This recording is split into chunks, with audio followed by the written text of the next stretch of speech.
Ok. Muy buenas noches, hermanos. Mi nombre es Germán Orellana, de la Asamblea aquí en Libertad de Anach, Choloma. Por los que no nos conocen, es un gusto, un placer estar con ustedes esta noche para compartir la palabra del Señor. En esta noche quisiéramos compartir acerca de la vida de Noé y el diluvio. Vamos a dividir nuestro mensaje en tres partes. Vamos a dividir entre la vida de Noé antes del diluvio, la vida de Noé durante el diluvio, el tiempo que duró el diluvio y Noé permaneció en el arca, y el tiempo después del diluvio, la actitud y la conducta de Noé después del diluvio. Puede ser muy aplicable para nuestra experiencia que estamos pasando hoy en día en el mundo entero, un tiempo de confinamiento, ¿verdad?, en el que estamos en nuestros hogares, y que podemos tomar de la vida de Noé y la experiencia de Noé el comportamiento idóneo para los creyentes de cómo comportarnos antes, durante y después de estos eventos, de estos acontecimientos. Para ello quiero invitarles a el libro de Génesis, que la historia del diluvio está entre el capítulo 6 y el capítulo 8, donde encontramos estos acontecimientos.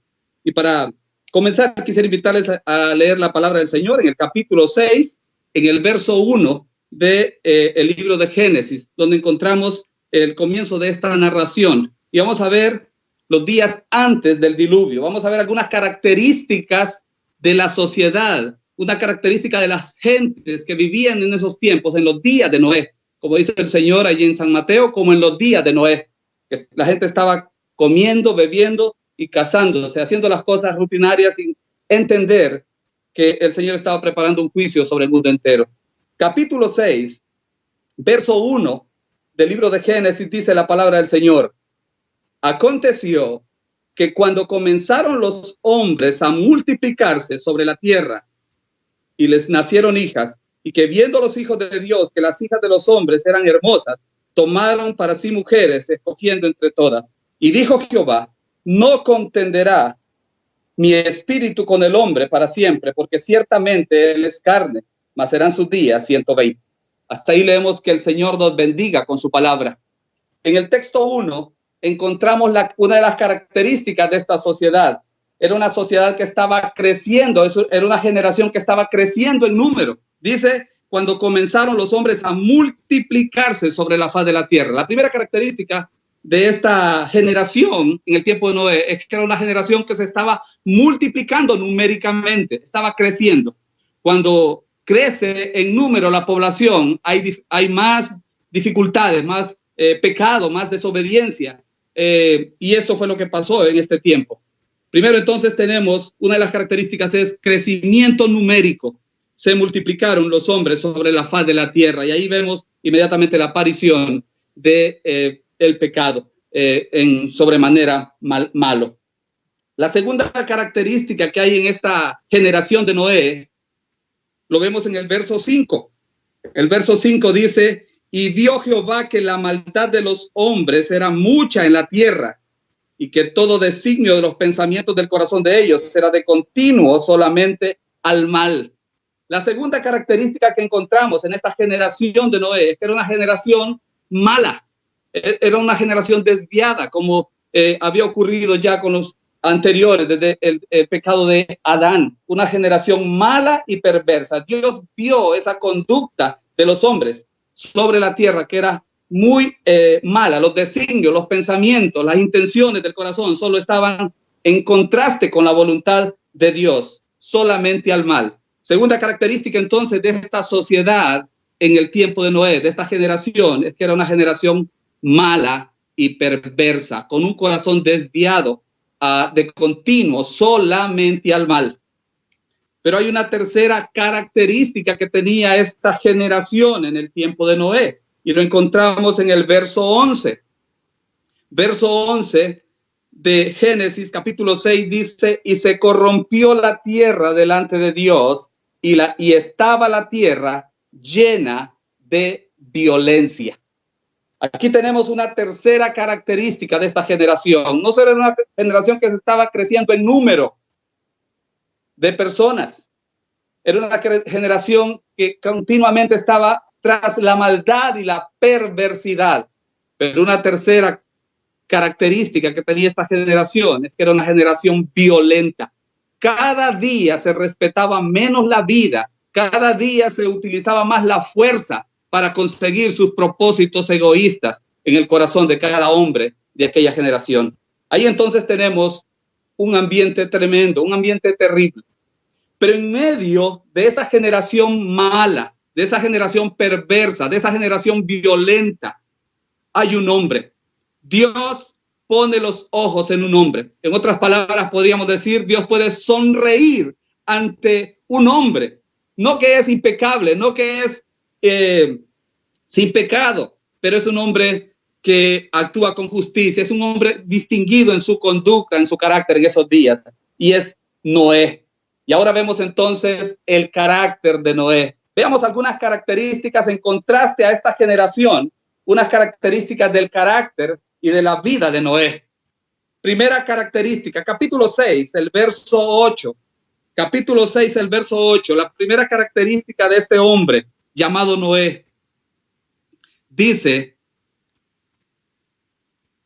pero Noé halló gracia ante los ojos de Jehová. Noé halló gracia ante los ojos de Jehová. Primera característica de este hombre llamado Noé es que halló gracia ante los ojos de Jehová. Note una cosa, no dice el texto que Noé tenía gracia en sí mismo.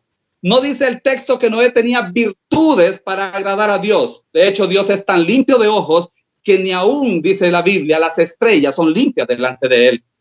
Noé halló gracia ante los ojos de Jehová. Es el Dios santo, el Dios puro, el Dios limpio de ojos que mostró su misericordia, su condescendencia y puso los ojos en este hombre. Noé halló gracia. En la Escritura encontramos muchos hombres, mujeres que encontraron gracia ante los ojos de Dios, como Noé. Por ejemplo, en Lucas capítulo 1, el verso 30, encontramos la experiencia de María, la madre del Señor, la madre de Jesús. El capítulo 1, el verso 30 dice: entonces el ángel le dijo: María, no temas, porque has hallado gracia delante de Dios. Otra mujer, has hallado gracia delante de Dios. Volvemos otra vez a repetir, no es que María tenía gracia, no es que como normalmente escuchamos, llena eres de gracia, no. Dios mostró su favor inmerecido hacia estas personas, que por supuesto tenían virtudes, pero no que eran impecables. Dios entonces puso los ojos en Noé, y Noé halló gracia ante los ojos de Dios, del Dios santo, del Dios limpio. Primera característica entonces de Noé es que halló gracia ante los ojos de Dios. Pero una segunda característica de este hombre distinguido en esta generación perversa y maligna está en el verso 9. Entonces las generaciones de Noé, dice, Noé, varón justo. Estas son las generaciones de Noé, varón justo, era perfecto en sus generaciones, con Dios caminó Noé. En este texto encontramos otras tres características que distinguen a este hombre llamado Noé, que su significado es consuelo. La primera que encontramos aquí, la segunda característica sería ya de Noé, antes de encontrar gracia ante los ojos de Dios, es que Noé era un varón justo. Bueno, Noé tenía una conducta aprobada, no impecable, pero sí una conducta aprobada delante de Dios. En medio de una generación maligna y perversa, él resplandecía como un luminar, de manera que este hombre caminaba de manera sincera y aprobada delante de Dios. No era un varón justo. Pero otra característica más, una tercera característica de Noé, dice ahí el texto, es que Noé era un hombre, un varón perfecto en sus generaciones. La palabra perfecto, como ya sabemos, no significa impecable. Es un hombre maduro, es un hombre sincero, es un hombre carente de hipocresía. No quiere impresionar a Dios con una conducta falsa, con una falsa religión. Es un hombre que está descubierto delante de Dios. Es un hombre entonces perfecto. Aquí tenemos entonces una tercera característica de este hombre, Noé, que era perfecto, un hombre que caminaba delante de Dios con sinceridad. Pero también hay una cuarta característica, y está al final del texto 9, que esto es muy interesante de notar. Dice que Noé, el texto 9, con Dios caminó Noé. Esta también es una característica muy especial en este hombre. Es un hombre que tiene comunión con Dios, comunión estrecha con Dios. Entonces, en medio de todo este desastre moral, en medio de toda esta sociedad y esta generación perversa, hay un hombre a quien Dios pone sus ojos y ve en él a alguien diferente, con una conducta diferente. Es un hombre que haya gracia ante los ojos de Dios, es un varón justo, justificado, es un varón maduro, es un hombre perfecto, ¿verdad? Pero también tiene una cualidad, una conducta, porque esto es una conducta no de una ocasión, no temporal, es una conducta permanente, que camina con Dios. Es un hombre que camina en compañerismo con Dios. Ahí entonces tenemos, en medio de esta generación mala y perversa, a un hombre con estas cualidades. Noé es ese hombre. ¿Qué significa, hermanos, caminar con Dios? Si nos detenemos un poco en eso.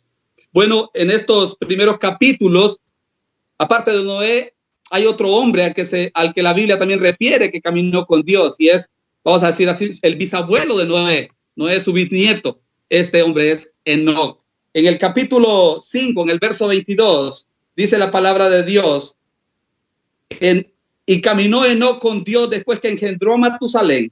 El texto 24 dice, caminó pues Enoc con Dios y desapareció porque le llevó Dios. Ahí tenemos a otro hombre caminando con Dios. Es Enoc. Estos dos hombres resaltan en esta historia hasta este momento trágico. Resaltan porque son hombres de comunión con Dios. Noé, que ha caminado con Dios y que Dios le salva a través del juicio del diluvio, es una representación, es un tipo de lo que será el remanente de Israel salvado en medio de la tribulación, ese remanente fiel que Dios se ha reservado y que entrará al reino milenial. Noé es un tipo de eso. Enoc, al contrario, es un tipo de los creyentes que serán arrebatados antes del juicio sobre este mundo. Así como Enoc fue arrebatado y fue quitado antes del diluvio, los creyentes en Cristo, la iglesia, será arrebatada antes del juicio sobre el mundo entero. Y la iglesia será llevada al cielo. Los creyentes que no han muerto experimentarán la transformación, al igual que Enoc, llevados al cielo. Entonces ahí tenemos a dos hombres que caminaron con Dios, y uno es salvado en medio del juicio y otro es salvado de el castigo sobre el mundo entero. Ahí tenemos a dos hombres que caminan con Dios. Detenemos un poco en esta característica, en esta cualidad de Noé, de caminar con Dios. ¿Qué significa caminar con Dios? Bueno, caminar con Dios representa una relación firme y permanente con Dios. No es el ejercicio de un día, no es el ejercicio de algunas horas, es el ejercicio de toda una vida. Enoc, por ejemplo, caminó con Dios 3 siglos. Dice la Biblia que era de 65 años cuando Enoc engendró a Matusalén. Y a partir de allí comenzó a caminar con Dios. Y la vida de Enoc fueron 365 años. Y ese es un detalle interesante que nos puede hacer pensar. Vea cómo Enoc comienza a caminar con Dios a partir de este tiempo, después de que se hace padre de familia. Y es interesante para todos aquellos que tienen la bendición de tener hijos, de tener una familia, de pensar que es imperativo, que es necesario para cumplir la responsabilidad de los padres como guías de una familia, como la familia de Noé. Es importante caminar con Dios.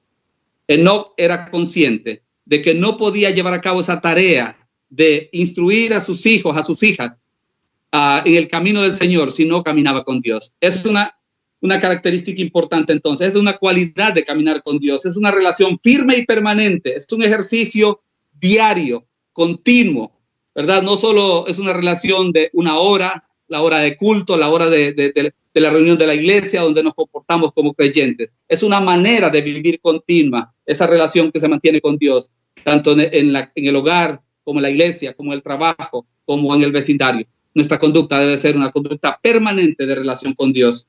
Muy bien, porque si no tenemos comunión permanente con Dios, porque si no tenemos una relación firme e íntima con Dios, entonces hay peligro de no permanecer en el camino del Señor y tener comunión con Él.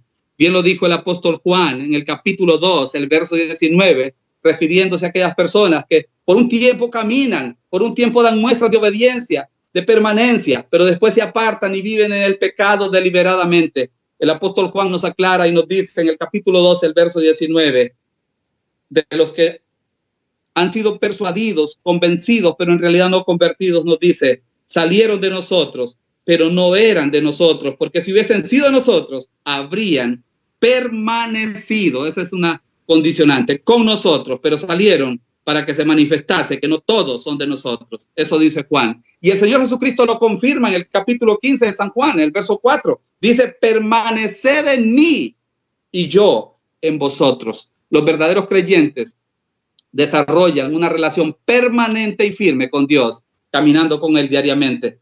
Pero también queremos decir que caminar con Dios no es una relación casual, no es una relación de ratos libres, no es una relación de cuando queda tiempo, es una relación permanente, como decíamos, que lleva una vida entera. Caminar con Dios es lo mejor que el hombre puede hacer, porque es la mejor manera de vivir. Y ya que solo tenemos una vida, lo mejor es invertirla de la mejor manera, caminando en compañerismo con Dios. Caminar con Dios significa también vivir una vida de rendición a Él como Señor, vivir una vida de rendición y de consagración. Enoc, su nombre significa consagrado, significa dedicado. Así de que si queremos caminar con Dios, como lo hicieron estos hombres, hemos de consagrarnos, hemos de dedicarnos a Él y andar en compañerismo. Es la mejor manera de vivir. Caminar con Dios también significa separación, separación de este mundo, separación de todo aquello que nos impide tener una buena relación con el Dios limpio de ojos que no puede ver el mal. Bien lo dijo Santiago en el capítulo 4, el verso 4. Nos recalca que es imposible andar en amistad con el mundo y en amistad con Dios. Dice Santiago 4:4, oh almas adúlteras, ¿no sabéis que la amistad del mundo es enemistad contra Dios? De manera entonces que debemos de reconocer que nosotros no somos de este mundo en el sentido de compartir con este sistema perverso que se opone a todo lo que Dios manda. El Señor también en su oración sumo sacerdotal, en el capítulo 17, el verso 6 de San Juan, nos recuerda y nos dice, hablando de los creyentes, de los que forman parte de este redil, no son del mundo, como tampoco yo soy del mundo. Hermanos, si pertenecemos a este redil, si tenemos comunión con Dios, si decimos que somos parte de su pueblo, ovejas de su prado, entonces nosotros no debemos tener compañerismo y amistad con este mundo. Eso significa caminar con Dios. Caminar con Dios también significa tener un avance, porque cuando hablamos de caminar, hablamos de avanzar, movernos de un punto a otro. Caminar con Dios entonces significa avance.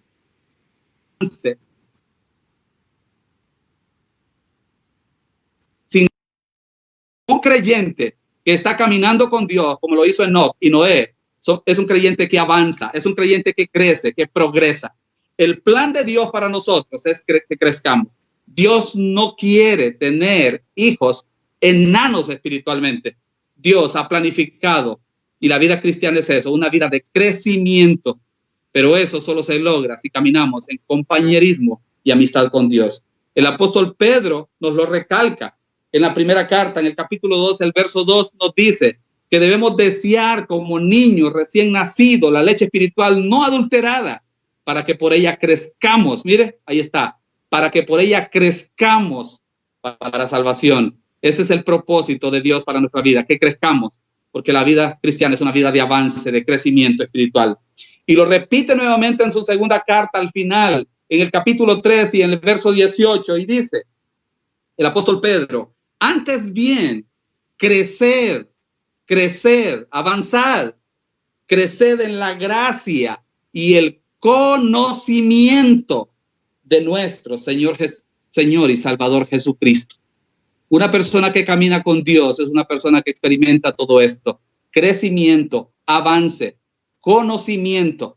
Conocer para servir, conocer para agradar, conocer para obedecer a Dios. Ese es el propósito. No solo llenar datos en nuestra cabeza, sino conocerle para obedecerle y agradarle y servirle. De manera entonces hermanos, que caminar con Dios implica todo eso, ¿verdad? Un compañerismo, una relación permanente, una vida de consagración, una vida de separación de este mundo y una vida de avance y crecimiento espiritual. Enoc y Noé tenían esta cualidad de andar con Dios. Muy bien. Ahora pensando en estas tres características, en estas cuatro características de Noé, aplicándolas a nosotros, pensando y haciendo un comparativo de la experiencia de Noé y la experiencia nuestra como creyentes. Bueno, dijimos que Noé, una de las primeras era que halló gracia delante de los ojos de Dios. Nosotros, los creyentes en Cristo Jesús, redimidos por la sangre de Cristo, hemos hallado gracia ante los ojos del Dios amoroso y bondadoso en Cristo Jesús. El apóstol Pablo, escribiendo a los romanos en el capítulo 3, el verso 24, nos recuerda esto. Dice el apóstol Pablo, siendo justificados gratuitamente por su gracia, mediante la redención que es en Cristo Jesús.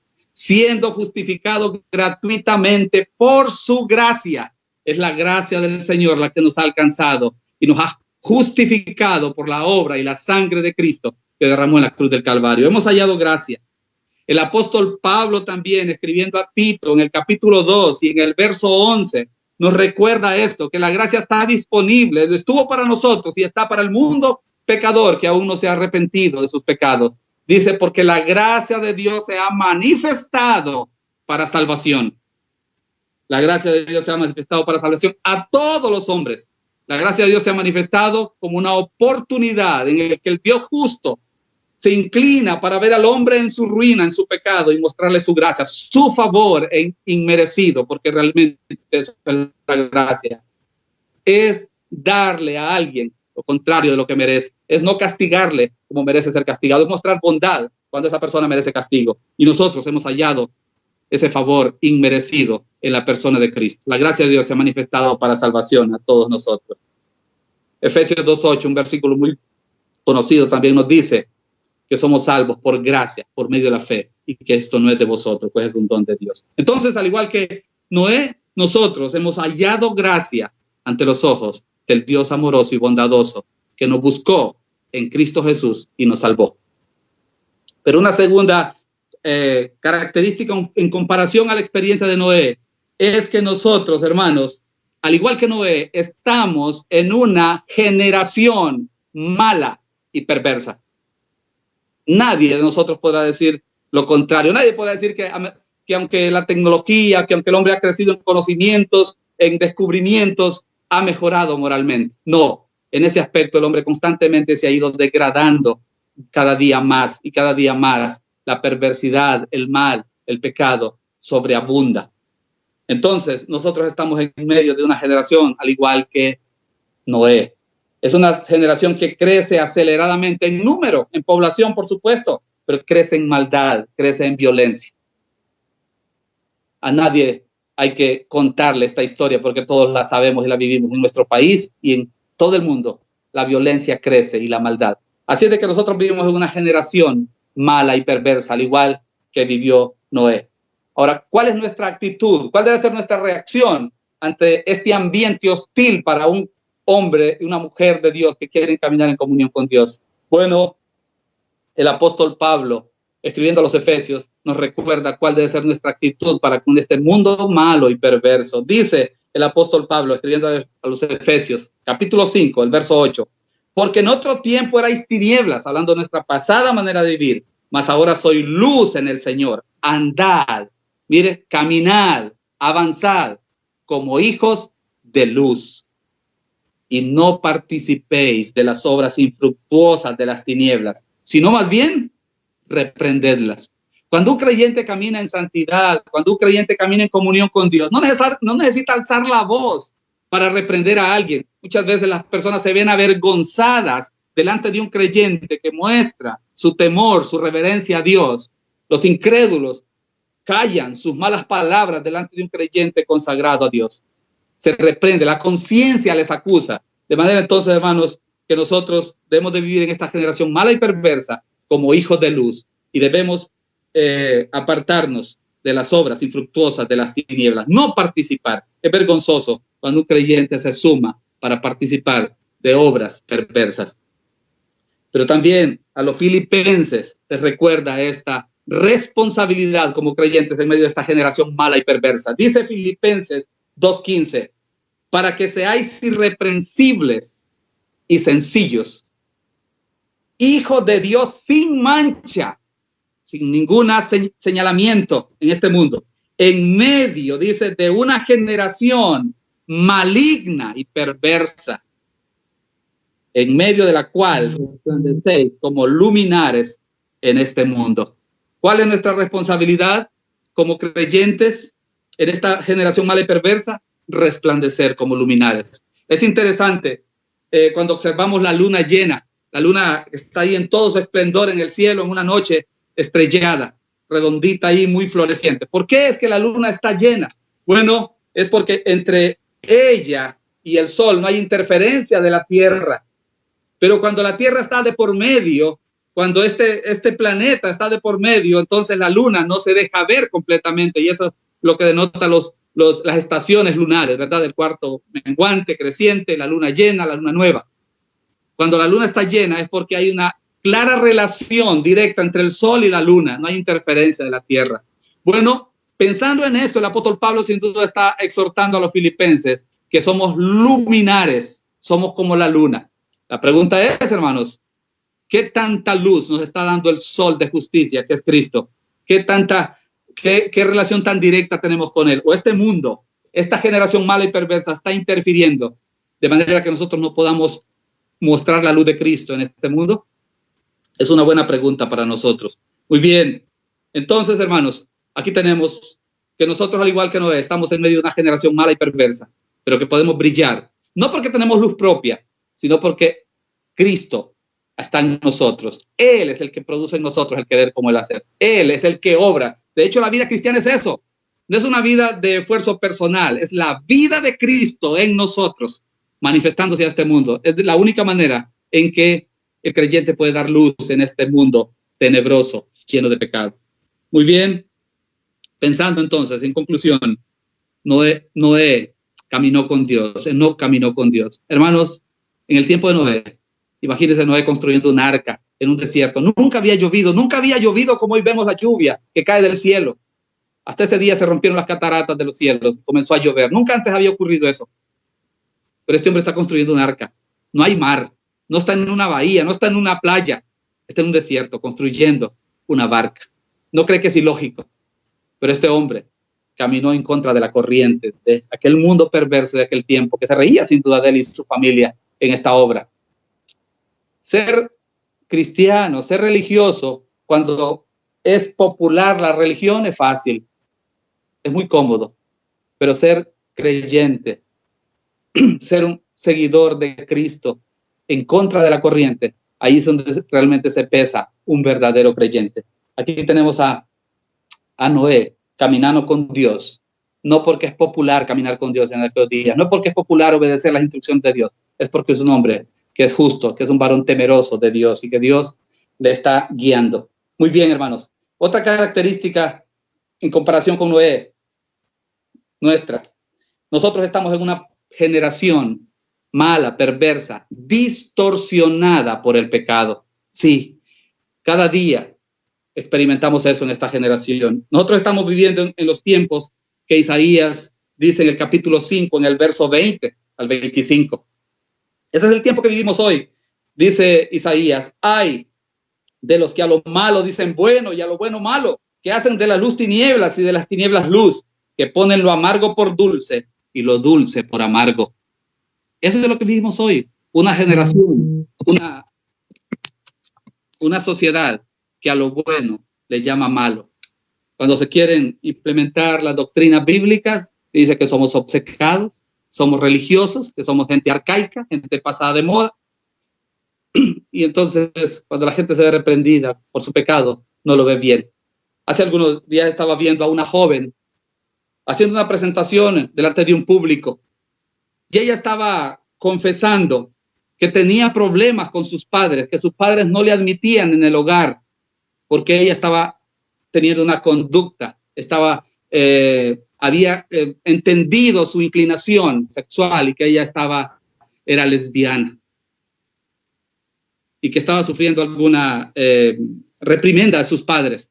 Cuando esta mujer confesó eso, el auditorio se puso en pie y le aplaudió por su valentía de mostrar ante ellos su comportamiento moral. Pero cuando se refirieron a los padres, todo el mundo abuchó, gritó y profirió insultos contra sus padres. Y pidieron que debían sus padres acompañarla en una próxima presentación y disculparse con ella. ¿Qué le parece? A lo malo llaman bueno y a lo bueno llaman malo. Esa es la generación que estamos viviendo. Hermanos, así era el tiempo de Noé. Una generación distorsionada por el pecado. El apóstol Pablo nos lo dice, escribiendo a los romanos de esta generación que ahora nosotros vivimos y que desde el tiempo del apóstol Pablo lo mencionó. En el capítulo 1 de Romanos, el verso 21 dice, pues habiendo conocido a Dios, no le glorificaron como a Dios ni le dieron gracia, sino que se envanecieron en sus propios razonamientos. Ahora la gente se jacta de ser muy desarrollada. Los países desarrollados, por ejemplo, creen que pueden vivir sin Dios, y creo que esta pandemia de alguna manera es una muestra para mostrar al hombre su fragilidad, que por muy inteligente, que por muy avanzado, que por muchos recursos que tenga, el hombre es débil ante Dios y necesitado. Pero Pablo dice que habiendo conocido a Dios no le dieron gracias, no le glorificaron ni le dieron gracias, sino que se envanecieron en sus propios razonamientos. Muchos ahora están reconociendo que solo Dios puede dar salvación y liberación al peligro en el que hoy se encuentra. Muchos de los médicos allá en España, en Italia, están saliendo a decir, oren, clamen a Dios, solo Dios puede ayudarnos en esto. La ciencia no se da basta. El hombre debe reconocer que necesita de Dios en todas circunstancias. De manera que ahí tenemos a Noé, antes del diluvio, en una generación perversa. Pero ahora, rápidamente veamos a Noé durante el diluvio. Ya vimos cuál es el ambiente que Noé vivió antes del diluvio, en medio de una generación perversa, mala, y Noé ahí resplandeció como un luminario, como un hombre, un varón justo. Pero ahora veamos, en la segunda parte de nuestro mensaje, a Noé durante el diluvio. Capítulo 6, verso 13, dice, y dijo pues Dios a Noé, he decidido el fin de todo ser, porque la tierra está llena de violencia a causa de ellos, y aquí que yo lo destruiré con la tierra. Hazte un arca de madera de gofer. Dios tiene un plan, Dios tiene un juicio preparado para este mundo. Pero como dice el Salmo 25, 14, la comunión íntima de Jehová es con los que le temen, y a ellos hará conocer su pacto. Noé camina con Dios y Dios tiene que comunicarle. Dios quiere, más bien, no tiene, quiere comunicarle su plan. Y ahora le dice, voy a destruir la tierra. Voy a arrasar con todo ser viviente. Hazte un arca de madera. Dios entonces pone a Noé en este proyecto. Dios revela su plan a Noé, porque Noé tiene comunión con Dios. Dijo un hermano, Dios nos revela sus secretos a la persona que no tiene prisa para escuchar a Dios, que no tiene tiempo para tener comunión con Dios. Dios revela sus secretos a aquellos que se detienen a escucharle con atención. Aquí la comunión íntima de Jehová es con Noé, a quien le revela su plan, su pacto, destruir la tierra y salvarle a él y a su familia en un arca. Así de que tenemos entonces, durante el diluvio, Dios comunica su pacto porque tiene comunión, Noé tiene comunión con él y le comunica este plan que va a llevar a cabo. Pero una segunda característica que podemos notar a Noé durante el diluvio es que Noé obedece la palabra de Dios. Noé obedece la palabra de Dios. El plan previo y durante el diluvio, Noé obedece. Dice el capítulo 6, texto 22, hablando de Noé, y lo hizo así Noé. Hizo conforme a todo lo que Dios le mandó. En el capítulo 7, el verso 5, hablando de cuando hizo entrar a los animales al arca, dice, e hizo Noé conforme a todo lo que Dios le mandó. Ahí tenemos. Dios le comunica un plan previo, qué debía hacer, y Noé le da las medidas del arca, las hace, no le puso más ni le puso menos. De hecho, que si le hubiera cambiado las medidas, esa arca no hubiera funcionado, porque esas medidas siguen siendo respetadas hasta hoy en los grandes barcos transatlánticos. Esas medidas proporcionales de largo, por ancho, por altura, son las mismas. Por eso es que los barcos no cambian de forma, no hay barcos redondos, no hay barcos cuadrados, porque las medidas del arca de Noé son el patrón que Dios usó y que los ingenieros hoy usan para construir las mejores embarcaciones, el Titanic y todas las embarcaciones que podemos ver hoy en el mundo moderno. Noé entonces consideró las instrucciones de Dios y las llevó a cabo. Es interesante esto, hermanos. Para la lógica humana, construir un arca en ese tiempo no tenía lógica, pero Noé no se detiene a discutir con Dios este punto. Noé hace lo que Dios le manda, y eso es obediencia, escuchar debajo que Dios es sabio, y si lo manda es porque hay que hacerlo, porque es de la mejor manera, no hay otra manera de hacerlo. Noé entonces hizo lo que Dios le mandó. Noé muestra obediencia a la palabra de Dios. Ahora en nuestros días, hermanos, hay bastante conocimiento, hay bastante información al alcance, pero no significa que por eso hay más obediencia. A veces tenemos mucha información, pero poca disposición a caminar en pos de esas instrucciones. Noé se detuvo, escuchó y obedeció. Y ese es el plan. Nunca se apartará de tu boca este libro de la ley, sino que de día y de noche meditarás en él. ¿Para qué? Para que guardes. Pero el segundo paso, hagas conforme a todo lo que en él está escrito. Es entonces que harás prosperar tu camino y todo te saldrá bien. Hermanos, tenemos a Noé ahí, un hombre que hizo todo conforme Dios le mandó. Es interesante. Pero también, texto 1 del capítulo 7. Dios guardó a Noé y a su familia en medio de aquel diluvio torrencial. Dios guardó a Noé y a su familia. Capítulo 7, verso 1 dice: dijo luego Jehová a Noé: entra tú y toda tu casa en el arca, porque a ti te he visto justo delante de mí en esta generación. Dios guardó a Noé en aquel día de juicio en el arca que es tipo de Cristo, donde los creyentes estamos guardados hasta el día de Jesucristo, seguros en él. Ahí tenemos entonces a Dios guardando a su siervo Noé. Y Pedro también nos lo recuerda en el capítulo 2, verso 5 de su segunda epístola, y dice: y si no perdonó al mundo antiguo, sino que guardó a Noé, pregonero de justicia, con otras 7 personas, trayendo el diluvio sobre el mundo de los impíos. Dios guardó a aquel siervo obediente, a él y a su familia. Tú y tu casa, es lo que dice también para nosotros la promesa, ¿verdad? Cuando caminamos con Dios, hay una promesa. Muy bien, Dios guardó a Noé. Dios tenía comunión con Noé. Noé obedece claramente la palabra de Dios, pero también Dios guarda a Noé. Pero una cuarta característica del cuidado que Dios tiene para con su siervo y de la obediencia de su siervo, dice capítulo 7, verso 6: era Noé de 600 años cuando el diluvio de las aguas vino sobre la tierra. Era Noé de 600 años. Esa era la edad de Noé cuando el diluvio vino. Capítulo 8, verso 13. Dice: y sucedió que en el año 601 de Noé, en el mes primero, el día primero del mes, las aguas se secaron sobre la tierra, y quitó Noé la cubierta del arca y miró, y aquí en la faz de la tierra estaba seca. Si sacamos ahí muchos detalles y tomamos una calculadora, vamos a encontrar con que Noé permaneció aproximadamente un año en el arca. Un año en el arca. Allí con su familia. Allí permaneció Noé y Dios le guardó. Vamos a tener una pequeña aplicación en esto. Hermanos, ¿qué hacía Noé durante ese año en el arca?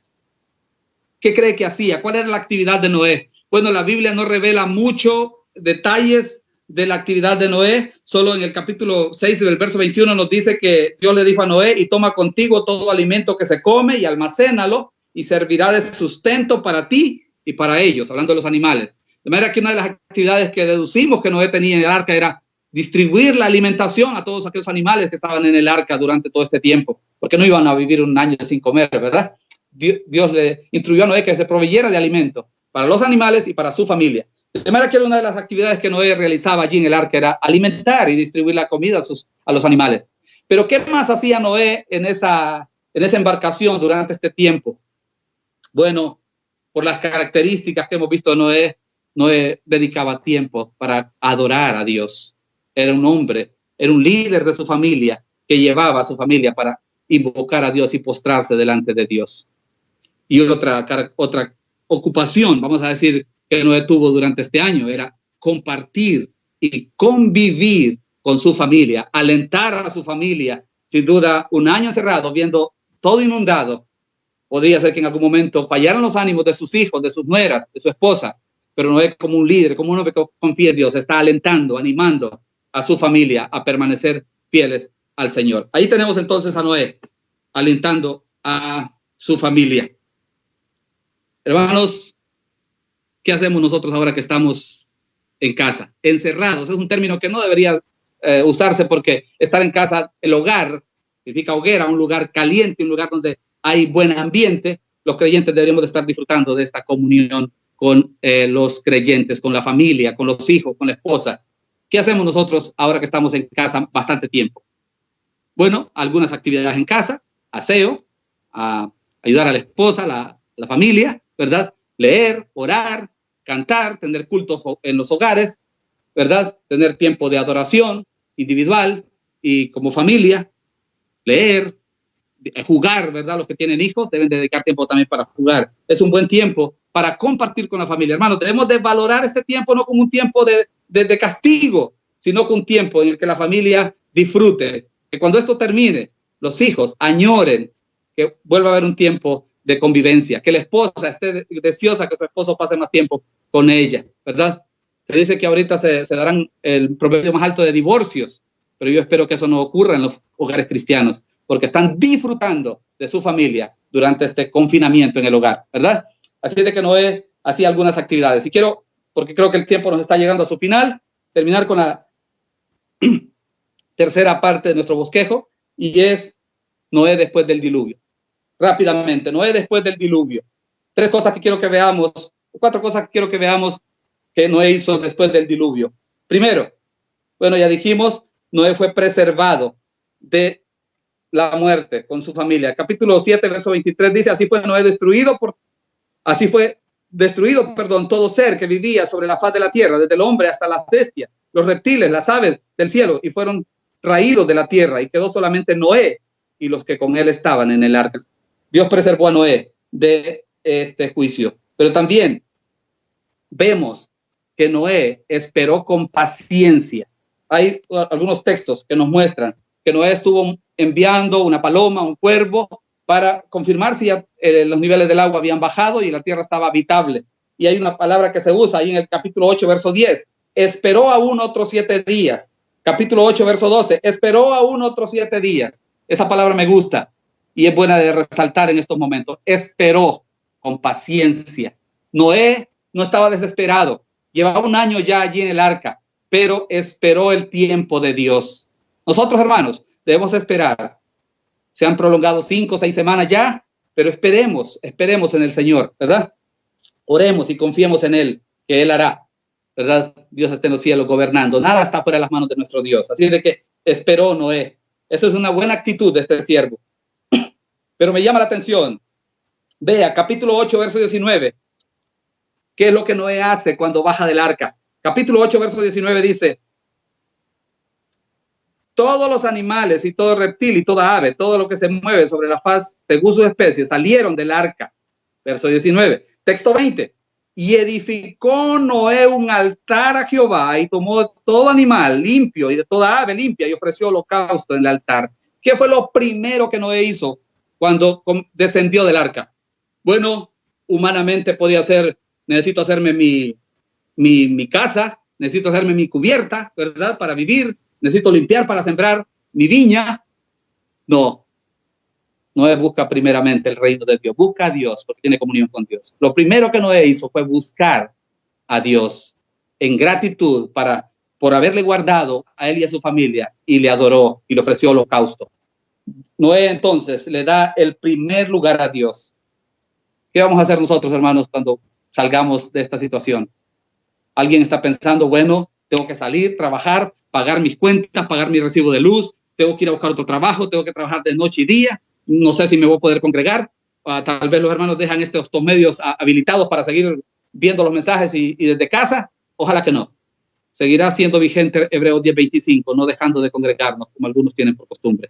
De manera que Noé aquí nos muestra que le da el primer lugar a Dios. ¿Y cuál es la consecuencia de darle el primer lugar a Dios? Capítulo 9, texto 1. Bendijo Dios a Noé y a sus hijos y les dijo, fructificad y multiplicaos y llenad la tierra. Dios bendijo a Noé. Noé le dio el primer lugar a Dios y Dios le bendijo. ¿Qué dice la palabra del Señor en Proverbios? La bendición de Jehová es la que enriquece y no añade tristeza con ella. Dice que es infructuoso que nos vayamos, dice, por demás es que nos levantemos de madrugada y nos vayamos tarde a reposar y que comamos pan de dolores, pues que a su amado dará Dios el sueño. Hermanos, debemos estar tranquilos y confiar en el Señor, darle el primer lugar a Dios y Dios nos dará la bendición, su provisión. Ahora probablemente tengamos algunas preguntas, algunas inquietudes, pero confiemos, el Señor nos guardará. Pero una tercera característica, y con esto terminamos, hermanos, de Noé después de que salió del diluvio y del arca. Primero, le dio el primer lugar a Dios. En consecuencia, por darle el primer lugar a Dios, Dios le bendijo a él. Y esa es la bendición que trae felicidad, que trae complacencia a la vida del creyente. Pero una tercera, vemos capítulo 9, texto 20. Después, me llama la atención esta palabra, después, significa que antes hubo algo. ¿Qué hubo antes? Tiempo de comunión con Dios, de adoración, de alabanza, de rendirle el lugar que Dios se merece, el tributo que Dios solo se merece, un altar. Después comenzó Noé a labrar la tierra y plantó una viña. Después, tres cosas: darle el primer lugar a Dios, en consecuencia, Dios le da bendición, y en tercer lugar, comenzar las actividades para nuestro sustento y el de nuestra familia. Que el Señor, hermanos, nos ayude a tener tranquilidad en estos momentos, a confiar en el Señor, y cuando llegue el momento, ocuparnos en nuestros negocios sin dejar de darle el primer lugar a Dios. Aprendemos entonces de la vida de este hombre lo que es vivir antes, durante y después de una situación como la que nosotros estamos viviendo y como la que Noé vivió. Siempre, en todo momento, confiando en el Señor. Que el Señor nos bendiga a todos.